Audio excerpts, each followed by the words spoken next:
Hello बच्चों, मैं प्रिया राठौर और आ गई हूँ आज के एंडिंग पार्ट को लेकर, जिसका आपको हमेशा इंतजार रहता है कि चैप्टर कब एंड होगा, है ना। शुरू होने से पहले हमें पता करना होता है कि चैप्टर कब एंड होगा। तो आज हम लेकर आए हैं 17वां लेक्चर और विकास की बात कर रहे हैं। और जैसा कि मैंने आपसे प्रॉमिस किया था, आज हम महत्वपूर्ण प्रश्न पढ़ने वाले हैं और पिछले बोर्ड में आए हुए कुछ क्वेश्चंस को देखेंगे, क्योंकि पहले भी मैंने कहा है कि बहुत सारे बच्चों को जो है इस चैप्टर से ये पता नहीं चलता है कि क्वेश्चन कैसे आएंगे, क्योंकि बहुत लंबा चैप्टर है। और जैसा कि मैंने कहा, हम भी जब छोटे थे तो हम जब चैप्टर पढ़ना शुरू करते थे तो पहले सारे चैप्टर के पेज दे दे 1 2 3 4 5 कितना लंबा चैप्टर है, ये देखने की आदत सब में ही होती है। तो आप कोई बुरा काम नहीं कर रहे हैं, ये काम हम भी करते हुए आए हैं कि पहले भी देख लो कितना पढ़ना है। तो ये वाली चीज़ है। और जैसा कि मैंने पहले भी कहा था, मैं आपको एक दो टॉपिक के नाम बता देती हूँ जिसमें हमेशा से बोर्ड क्वेश्चन पूछता आया है, जिसमें हमने यहाँ पे लिए भी हैं। देखो, बहुत सारी चीजें हैं यहाँ पे इंपॉर्टेंट, और नीट के लिए भी, नीट और बोर्ड दोनों को अगर हम देखें तो जनरली जो क्वेश्चंस पूछे हुए हैं, एक तो मानव विकास पे पूछे हुए हैं, एक डार्विनवाद से बहुत क्वेश्चन आए, एक यूगोडी ब्रिज वाला, और एक वो जो हमने हार्डी विंसबर्ग का फॉर्मूला पढ़ा था उस पे क्वेश्चन आए हुए हैं, एक समवर्ती समजात अंगों पर जो हमने पढ़ा था, तुल्यकालिकता यानी कि मॉर्फोलॉजिकल एंड एनाटॉमिकल एविडेंस जो हमने पढ़े थे, आकारिकी और तुलनात्मक अंग, अवशेषी अंग, ये जो 4-5 टॉपिक है इस पर भर भर के हर साल क्वेश्चन आते हैं और ये उतने ही इंपॉर्टेंट है। बाकी जो चीजें हैं, जैसे हमने आगे जो थ्योरीज पढ़ी थी, एक बिग बैंग थ्योरी थोड़ी सी इंपॉर्टेंट है, एक वो हमने मूरे मिलर का जो प्रयोग है वो थोड़ा सा इंपॉर्टेंट है। बाकी पे देखो क्वेश्चन अभी तक नीट ने अप्रोच नहीं किया है उनको, लेकिन कुछ कंपटीशन एग्जाम का कह नहीं सकते, लेकिन बोर्ड के हिसाब से देखो इन्हीं पर मैक्सिमम क्वेश्चन बनते हैं, छोटे बड़े सब टाइप के। तो कुछ पिछले बोर्ड में आए हुए क्वेश्चन से आपको एक आइडिया लग जाएगा कि किस टाइप के क्वेश्चंस पूछे। और टाइमलाइन जो मैंने आपसे कहा कि भाई किस ईयर में कितने मिलियन एगो क्या हुआ था, और एक मानव का ब्रेन कैपेसिटी, ये आपको रट लेना है। हालांकि टाइमलाइन समय समय पर मैं बताती आई हूँ, क्योंकि टाइम इज मोस्ट इम्पॉर्टेंट, है ना। जो समय की कदर नहीं करता, समय उसकी कदर नहीं करता। तो समय बहुत इम्पॉर्टेंट है। चलो क्वेश्चन 1 देखते हैं क्या आया हुआ है, जरा खाता खोले। गत वर्षों में परीक्षा में पूछे गए कुछ महत्वपूर्ण प्रश्न हम करने वाले हैं। सबसे पहला जो मैंने आपको क्लास में करवाया भी था, पर क्योंकि बना चुकी थी, मैंने एग्जाम्पल आपको वहाँ करवा दिया था। एक बार मैंने आपसे कहा था कि मैं इसको करवाऊंगी, लेकिन फिर मैंने वहीं करवा दिया था, फिर भी देख लो, एक और आइडिया हो जाएगा। किसी एक विशिष्ट विस्थल पर ए विकल्पी की बारंबारता, बारंबारता का मतलब वही आवृत्ति जिसको हम कह रहे हैं, फ्रीक्वेंसी जिसको कह रहे हैं कि कोई जीन किसी संतति में कितनी बार आता है, तो वो 0.6 है, किसका, ए का, तथा ए विकल्पी जो स्मॉल वाला है उसका 0.4 है। यदि आच्छादित संगमन करती समष्टि में संतुलन पर विषम युग्मजी यानी कि हेट्रोजाइगोटिक, ठीक है, की बारंबारता या आवृत्ति क्या होगी। ऑप्शन दे रखे हैं आपको बड़े से 0.024, 0.16, 0.48 और 0.36। तो हार्डी विंसबर्ग के फॉर्मूले पर ये आधारित है, और 2005 नीट में भी आया हुआ है ये क्वेश्चन, और मैंने जब करवाया था तब आपको कहा भी था, और यूपी बिहार के बोर्ड में भी आ चुका है। ठीक है, चलो अब कई बच्चे कहते हैं बिहार या यूपी के, देखो क्वेश्चन, अगर कोई क्वेश्चन यूपी में भी आया है, वही क्वेश्चन आरबीएससी में भी आया है, वही क्वेश्चन सीबीएसई में आया है, तो हम 3 बार उस क्वेश्चन को नहीं लेकर आ सकते ना। तो हमने आरबीएससी वाला उठा लिया। अब उससे आपको एक आइडिया तो हो जाएगा कि किस टाइप के क्वेश्चन बनते हैं। ठीक है, चलो क्या है हार्डी विंसबर्ग का, p² plus q² plus 2pq, या आप 2pq बीच में ले लें, हमें कोई दिक्कत नहीं है। 1 तो हम लिख देते हैं, हालांकि इसका कोई अभी काम नहीं है। हार्डी विंसबर्ग का क्या था, ये फॉर्मूला था। अब इसने बोला है ए, हमने p से कर रखा है, हमारे लिए p की जगह अभी क्या है, कैपिटल A है, और q की जगह हमारे लिए क्या है, स्मॉल a है। तो भाई क्या हो गया, इसने पूछा है विषम युग्मजी। विषम युग्मजी मतलब क्या पूछा है इसने,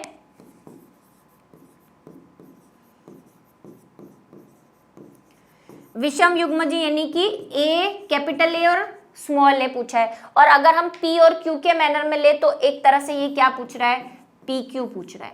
और विषम युग्मज की गणना का सूत्र में मैंने आपको स्पेशली बोला था कि पी और क्यू को मल्टीप्लाई मत कर देना, 2 इंटू पी इंटू क्यू करना, ठीक है, ये बात ध्यान रखना।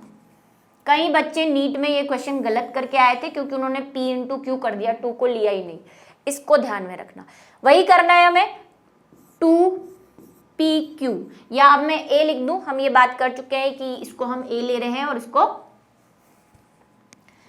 हार्डी विन्सबर्ग के अकॉर्डिंगली 2 कैपिटल ए स्मॉल ए, तो 2 ए क्या है हमारे पास 0.6, स्मॉल ए 0.4 है, यहाँ पे फिर से मैं लिख देती हूँ, कैपिटल ए 0.6 है, स्मॉल ए 0.4 है।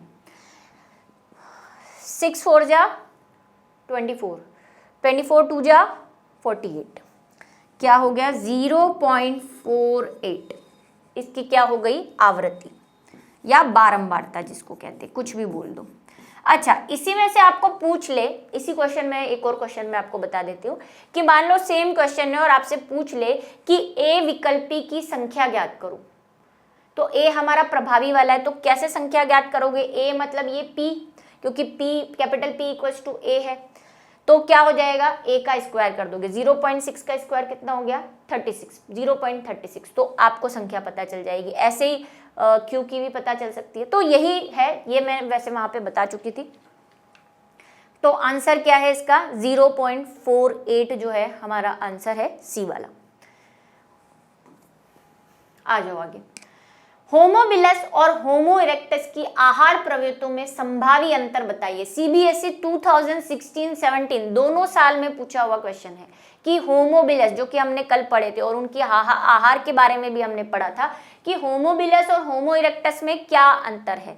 तो जरा देखो, होमोबिलस जो थे वो शाकाहारी थे, जबकि होमो इरेक्टर सर्वाहारी थे, क्योंकि हमने पढ़ा था कि पहले शाकाहारी फल वल खाते थे, है ना, ड्रायोपिथेकस और रामापिथेकस फल वल खाते थे, उसके बाद वो मांस खाने लगे, और फिर जब हम कहाँ पर आए, इरेक्टस, यानी कि बहुत, इरेक्टस तो जस्ट होमोसेपियंस से पहले वाले ही केस है ना, तो तब तक आप देख रहे हो होमोसेपियंस जो कि हम हैं, हम दोनों चीजें खाते हैं, तो भाई उसके एक पहले वाला ही तो है, तो ये क्या करता है सर्वाहारी है, यानी कि ये मांस भी खाता था और फल भी खाता था। ठीक है, चलो आ जाओ। जैव विकास के अंगों की उपयोगिता और अनुपयोगिता का प्रतिपादन किसने किया था। अब ये क्वेश्चन कई बच्चों को देख के आधा टेम्पर वहीं लो, अरे ये क्या दे दिया है, ये तो पढ़ाया ही नहीं मैम ने। आरबीएससी 2017 है ना, मेरा एक बच्चा देकर आया था और मुझसे बोल रहा था मैम ये आंसर तो मुझे आया ही नहीं, 17। अब आप बोलोगे मैम आप इतनी बुड्ढी है, हाँ हूँ, ठीक है। चलो, तो सिद्धांत का प्रतिपादन किसने किया था। देखकर हमें क्या, हम वैसे ही बहुत अंडर प्रेशर रहते हैं तो दिमाग काम नहीं करता है, उस बात को मैं समझ सकती हूँ। मैंने जब आपको लेमार्क का सिद्धांत पढ़ाया था तब मैंने आपको बताया था, स्पेशली लिखा भी था यहाँ पे लेमार्क के सिद्धांत की, कि इसी को उपयोगिता और अनुपयोगिता का सिद्धांत भी कहते हैं, जो कि एनसीईआरटी में नहीं लिखा हुआ है।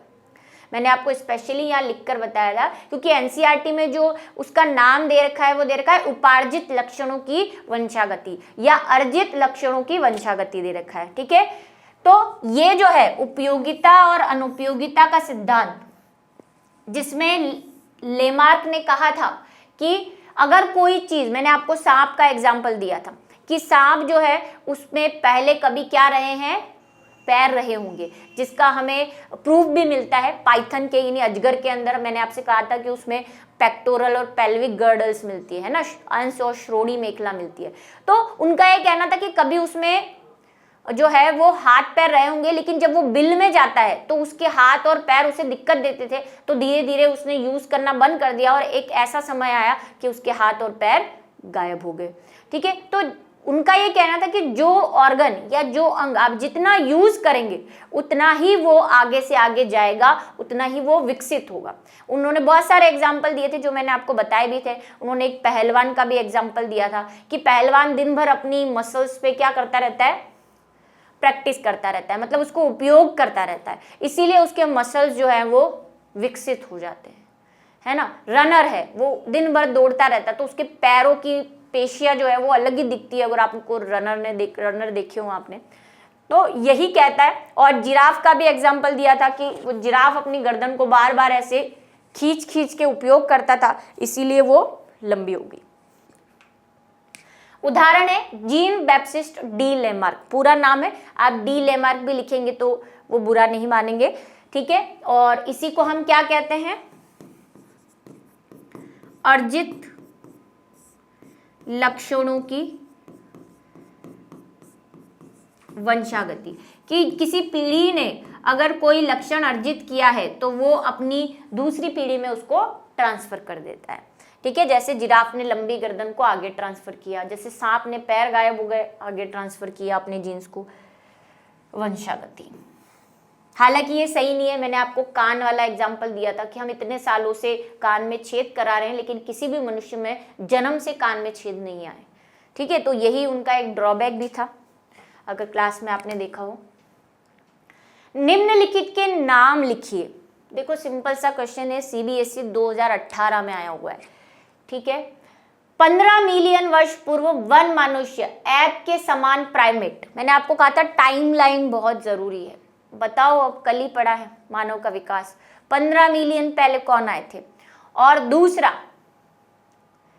2 मिलियन वर्ष पूर्व अफ्रीका के घासी स्थलों में रहने वाले, और ये तो मैंने बताया भी था आपको कि भाई मानवों का जो विकास है वो ऐसा अफ्रीका में कहा जाता है कि बहुत सारी मानवों की पीढ़ियां जो है वो अफ्रीका में ही रहती थी, उसके बाद वो एशिया है, उसमें भी पूर्वी अफ्रीका, पूर्वी नॉर्दर्न अफ्रीका में कहा जाता है, ठीक है। ये आपको याद रखना है, पूछा जा सकता है कि मानव के विकास की श्रृंखला कहाँ से शुरू हुई या कहाँ पर मानव का विकास हुआ, पूर्व अफ्रीका में हुआ है और बाद में फिर वो एशिया आए थे। रामापिथेकस, ठीक है, होमोनिडी का पूर्वज, मैंने आपको कहा था कई बुक्स में आपको होमोनिडी और ऐसे ऐसे वर्ड्स मिलेंगे, इसलिए मैंने यहाँ लिख दिया है कि ये जो रामापिथेकस हमने पढ़ा था ये होमोनिडी के ही अंदर आता है, ठीक है, होमोनिडी का पूर्वज कहा जाता है। और होमो हेबेलस जो कि 2 मिलियन वर्ष पूर्व आए थे अफ्रीका में, तो ये दो आपको याद रखने, टाइमलाइन और उनसे जुड़े हुए नाम, और एक और जो कि मैंने कहा मस्तिष्क की क्षमता, वो आपको याद रखनी है। और क्या खाते क्या नहीं पीते थे, ठीक है, ज्यादा कोई डिटेल में नहीं, कई गाइड्स ने तो भर भर के दे रखा, उसके 2 हाथ ऐसे थे 2 पैर ऐसे, ऐसा नहीं, आपको इतना भी डिटेल में नहीं जाना। पौधों और प्राणियों में से प्रत्येक का एक एक उदाहरण दीजिए जो अपसारी विकास को प्रदर्शित करता है।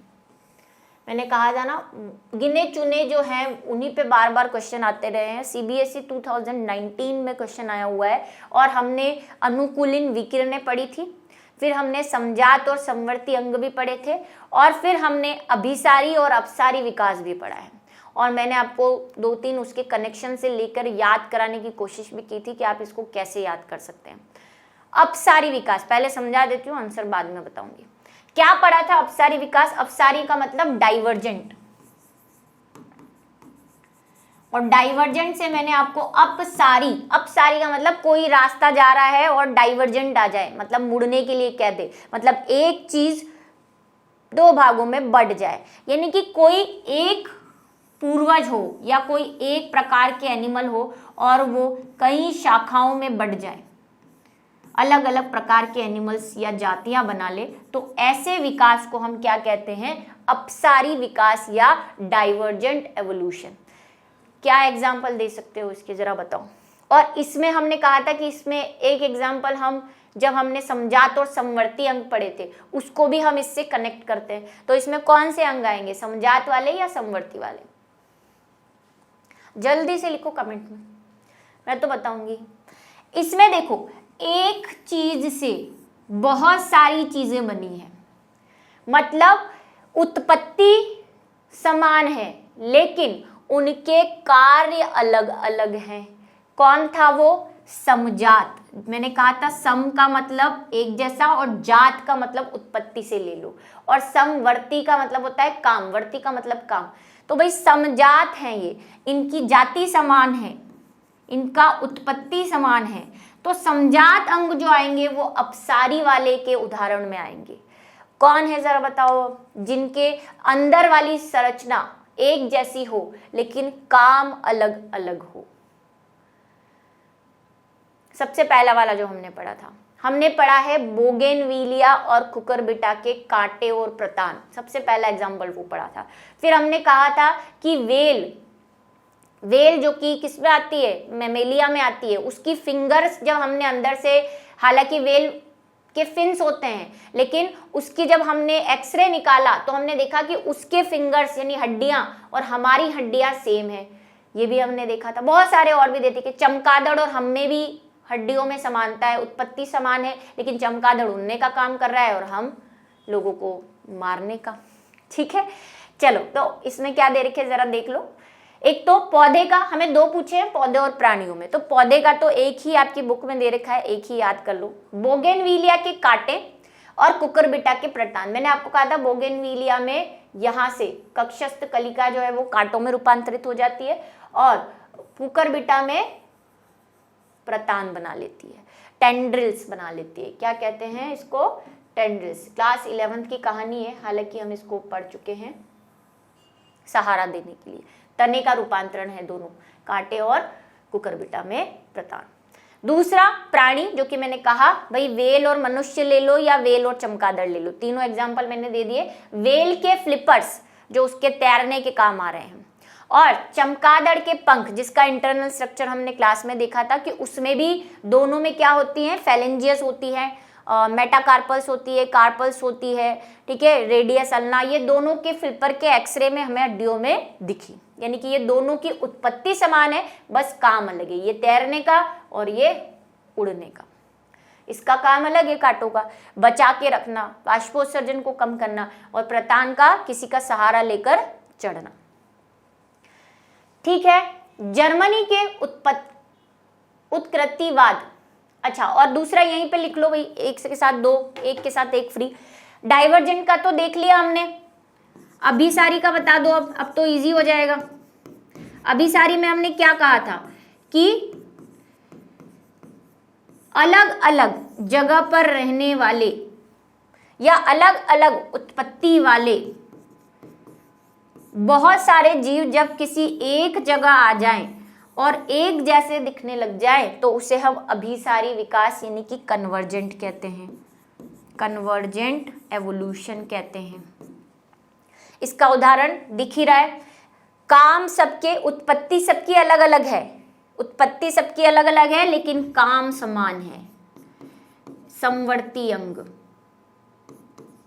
इसका उदाहरण क्या है? समवर्ती। वर्ती से मैंने कहा था, वर्ती का मतलब होता है काम, समान काम। समान काम है तो उत्पत्ति अलग होगी, बस एक समान है तो दूसरा अपने आप अलग होगा।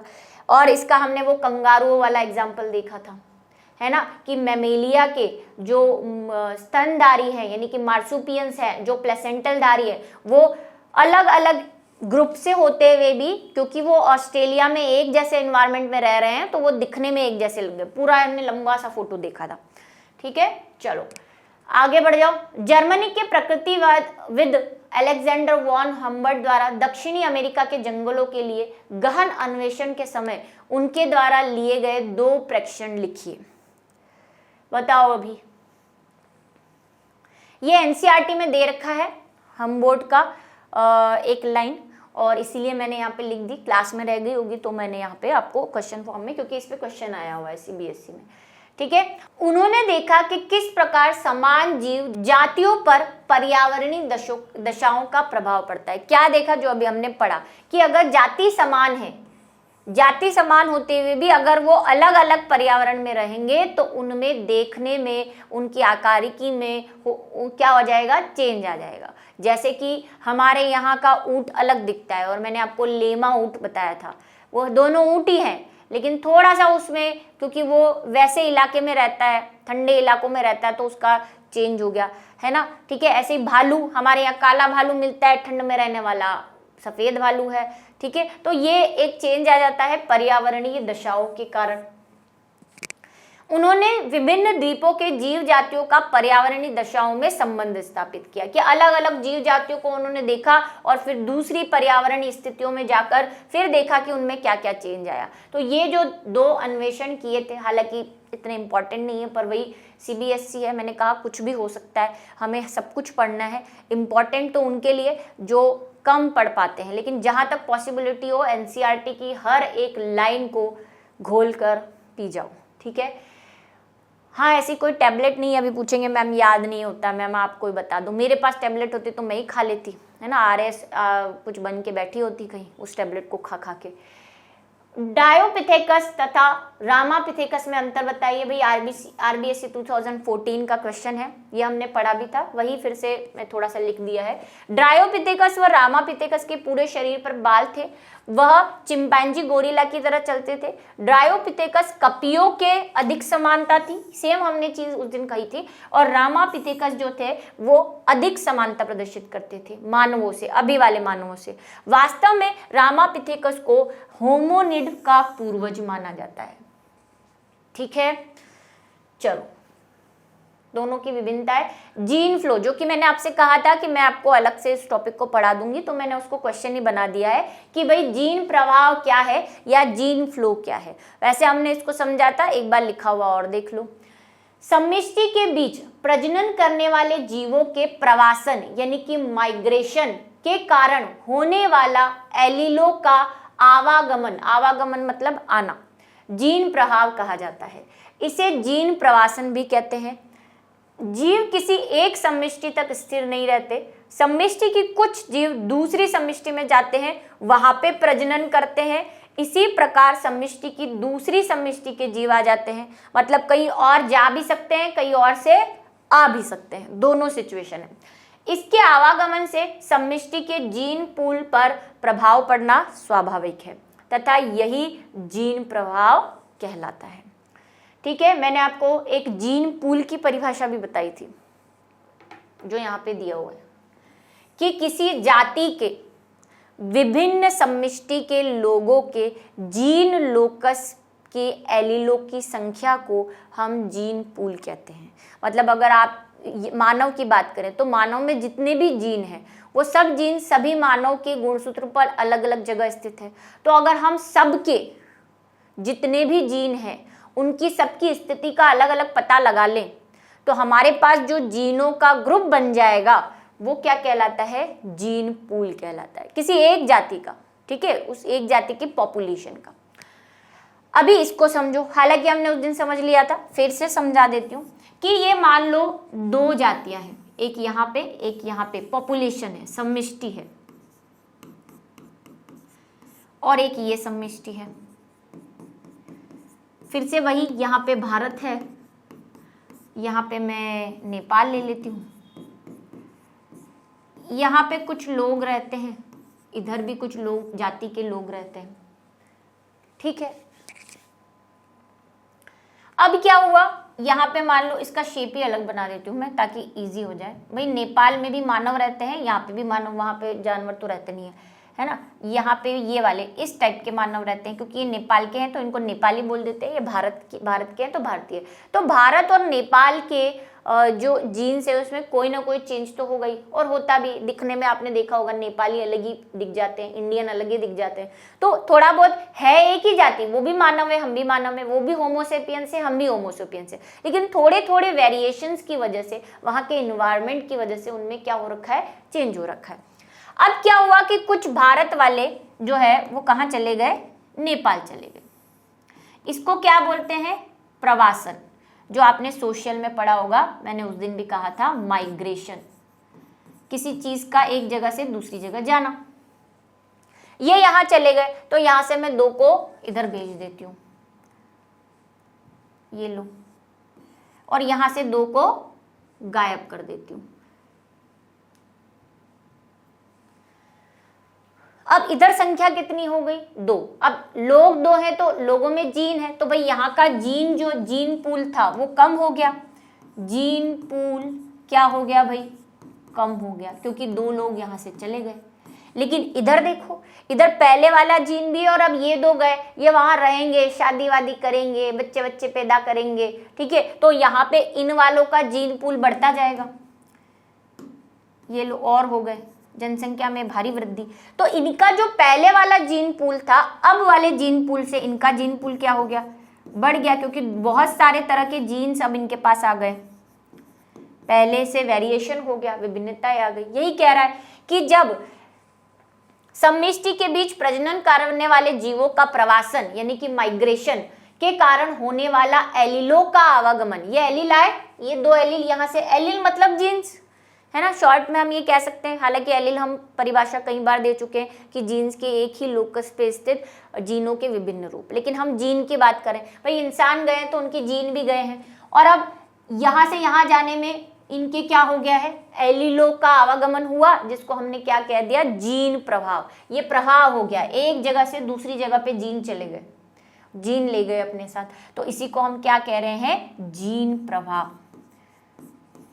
और ये दोनों साइड का हो सकता है, वही ये यहाँ आए हैं, ये भी यहाँ जा सकते हैं, कहीं और से भी आ सकते हैं, तो ये दोनों तरफ चलता रहेगा। समष्टि तक स्थिर नहीं, किसी भी जीव का समष्टि तक स्थिर नहीं रहता। समष्टि के कुछ जीव दूसरी समष्टि में जाते हैं, कुछ जीव एक समष्टि से दूसरी समष्टि में जाते हैं, वहां प्रजनन करते हैं। इसी प्रकार समष्टि में दूसरी समष्टि के जीव आते हैं, आना जाना लगा रहता है, ये इधर गए ये इधर गए, आना जाना लगा रहेगा, और इसीलिए क्या होता है, जीन प्रभाव होता है, यानी कि जीनों का फ्लो। देखो नाम में ये फ्लो होना, फ्लो का होगा मतलब बहेगा, दूसरी जगह जाएगा। उसके बाद एक और जो मैंने आपसे कहा था कि मैं आपको बताऊंगी, जीन अपवाह। देखो इसके हिंदी वालों में बहुत कंफ्यूजन, प्रवाह और अपवाह में बच्चे क्या कई बार देखते भी नहीं है कि प्रवाह लिखा है या अपवाह लिखा है, डायरेक्ट लिखना, अरे जीन प्रवाह पूछा है, अरे वो अपवाह है ना। तो इसको जेनेटिक ड्रिफ्ट भी कहते हैं इंग्लिश में, इसका भी मैंने आपसे कहा था, समझाया भी था, फिर से एक बार समझ लेते हैं। किसी जीन पूल की एलिल आवृत्तियों में आया संयोगिक, भाई इस वाले वर्ड पे बहुत ध्यान देना, जिसको मैंने बताया था रैंडम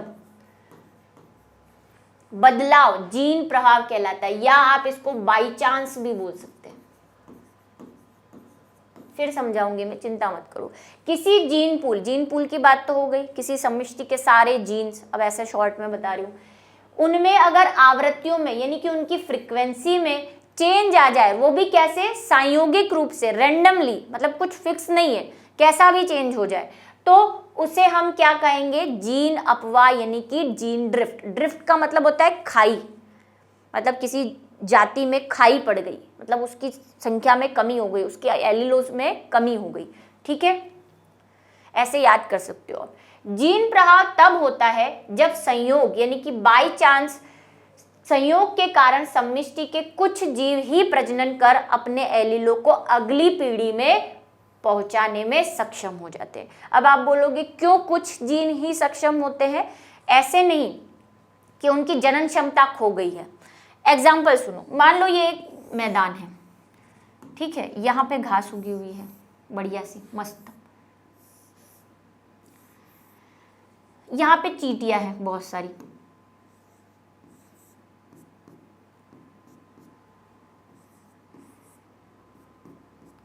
दो तरह की चींटियां हैं, एक होती है काली चींटी और एक होती है लाल चींटी। और मैं जोक नहीं सुनाने वाली है ना, वो वाला कि एक काली चींटी होती है एक लाल चींटी होती है। लाल चींटी काली चींटी जो होती है वो लाल चींटी को कहती है कि तुम इतनी लाल क्यों हो, तो वो कहती है मैं बहुत लोगों का खून चूसती रहती हूँ, काटती रहती हूँ, इसीलिए लाल हूँ।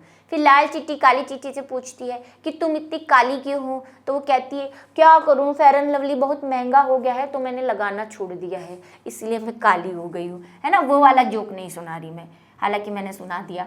तो ये एक काली चींटी लाल चींटी होती है, वैसे हम सफ़ेद बना लेते हैं, मेरा ब्लैक बोर्ड का थोड़ा सा कलर प्रॉब्लम है तो पीली बना लेते हैं हम। ये लो पीली चींटी, ये भी पीली चींटी, ये भी पीली चींटी, हाय हाय कितनी पीली चींटियां हैं। अब आप जंगल में गए, क्या आपको चींटियां दिखती हैं घास में पड़ी हुई? नहीं दिखेगी। आप क्या हो रहा है, दबाक से एक पैर दिया, फटाक, ये पैर यहाँ पे आया, ये क्या हुआ भाई, बाई चांस आप गए और आपने यहाँ पे अपना पैर दे मारा, आपको पता नहीं है नीचे चींटी है, आपने पैर दे दिया। अब इसमें देखो एक पीली चींटी मर गई और दो सफेद चींटियां मर गई, एक पीली चींटी मर गई और एक सफेद चींटी मर गई। अब ये काम कैसे हुआ भाई, बाई चांस हो गया, रैंडमली हो गया, ये संयोगिक रूप से हो गया, आपकी कोई प्लानिंग नहीं थी कि आप जाओगे और चींटियां मारोगे, है ना, या कोई दूसरा एनिमल आ गया उसने पैर दे दिया, शेर आ गया, चीता आ गया, कोई पैर दे दिया। अब क्या हुआ, पहले देखो 3 येलो चींटी थी, पीली वाली, और 2 सफेद थी। सफेद का तो खात्मा हो गया, दोनों सफेद पैर के नीचे आ गई, जितनी भी थी वो क्या हो गई, मर गई। अब ये मर गई है तो क्या इनकी पीढ़ी आगे जाएगी, नहीं जाएगी, जनन ही नहीं होगा। इसीलिए कह रहा है कि कुछ जीव ही प्रजनन कर पाते हैं। कुछ क्यों कर पाते हैं, क्योंकि बाकी जीव या तो मर गए हैं, या जो जिंदा भी हैं उनके पास पेयरिंग नहीं है। मान लो नर और मादा वाला केस चल रहा है, नर सारे जिंदा है, मादा मरी गई, तो भाई निषेचन कैसे होगा। तो उस जगह पे, उस एरिया पे अब सिर्फ कौन सी वाली चींटियां बचेगी, पीली चींटी वाली। तो किसका एलील बढ़ा, पीली वाली चींटियों के जीन्स बढ़ गए और सफेद वाली चींटियों के जीन खत्म हो गए या कम हो गए, ऐसे मान लो। तो इसी को कहते हैं हम जेनेटिक ड्रिफ्ट, मतलब एक खाई बन गई, जीन गिर गए नीचे। किसके जीन नीचे गिर गए, सफेद वालों के। ठीक है, अगली पीढ़ी में पहुंचाने में सक्षम हो पाते हैं। इस प्रकार अगली पीढ़ी के जीन पूल की एलील आवृत्ति पिछली पीढ़ी के जीन पूल की आवृत्ति से बहुत अधिक भिन्न होती है, अलग होती है। वो कम भी हो सकती है, वो ज्यादा भी हो सकती है। पीले वाले के केस में बढ़ गई और सफेद वाले के केस में तो कम हो गई। पहले मान लो इनका अनुपात 3:4 था, 3 पीली थी और 2 सफेद थी। अब जो नई पीढ़ी आई है, मान लो 2 सफेद थी, इन्होंने खत्म ही हो गई कहानी, और नई भी हुई, तो भाई 3 से ये तो जनन करेंगी, तो इनका तो भाई नेक्स्ट पीढ़ी में अनुपात बढ़ेगा। पीली वाली तो जिंदा है ना, 2, ये तो जनन करेगी। तो मान लो अगली पीढ़ी में अनुपात 4:1 रह गया, या इसका 0 हो गया। हमने तो यहाँ पे जो सफेद बनाई है दोनों मार दी। मान लो कोई 1-2 सफेद जिंदा रह गई हो, उसने जनन भी कर लिया हो, तो भाई अब तो अनुपात 4:1 तो बदल गया ना, 3:2 से 4:1 हो गया, तो भिन्न हो गया। इसी को हम क्या कहते हैं, जेनेटिक ड्रिफ्ट। अब इसमें कई बच्चे फिर गाइड खोलेंगे और उन्हें एक बॉटल नेक और फाउंडर जैसे वर्ड निकलेंगे। वो नीट के पर्पस से इंपॉर्टेंट है, बोर्ड के पर्पस में या एनसीईआरटी ने उसका कहीं जिक्र नहीं किया है, बॉटल नेक और फाउंडर्स क्या होते हैं। ठीक है, इसलिए मैं वो यहाँ पे नहीं पढ़ा रही, इतने इंपॉर्टेंट नहीं है, नीट वालों के लिए ज़रूर है। तो इसके साथ आज के जो हमारे बढ़िया वाले, खतरनाक वाले जो क्वेश्चन थे उनकी समाप्ति होती है। और साथ ही मिठाइयाँ बांटो भाई, ढोल बजाओ, चैप्टर ख़त्म हो गया है तो वो भी ख़त्म होता है। मिलेंगे अगले नए चैप्टर के साथ, चैप्टर नंबर 8 के साथ, और उसके लिए आपको करना पड़ेगा क्या, इंतज़ार।